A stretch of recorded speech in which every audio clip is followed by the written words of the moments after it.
తెలంగాణ ఉద్యమం మీకు తెలుసు, నీళ్లు, నిధులు, నియామకాలు 3 అంశాల మీద జరిగింది. అందులో నియామకాలకు సంబంధించి కేసీఆర్ గారి ప్రభుత్వం మన ఆకాంక్షలు నిజం చేసింది. ఇప్పుడు మన ఉద్యోగాలు మనకే దక్కాలి.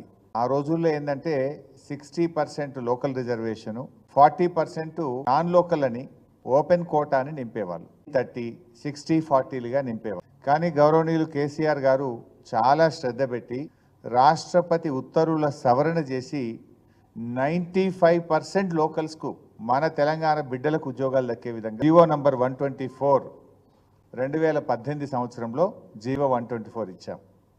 ఇందులో దీనివల్ల ఏం జరిగింది? రాష్ట్రంలో ఉద్యోగ నియామకాల్లో 95% ఉద్యోగాలు ఆ జిల్లా బిడ్డలకు, తెలంగాణ బిడ్డలకు దక్కే విధంగా ఇది మనము ఉద్యోగ నియామకాలకు లోకల్ రిజర్వేషన్ను సాధించాం. గతంలో ఉండేది ఏంది? 60-40, 70-30 అంటే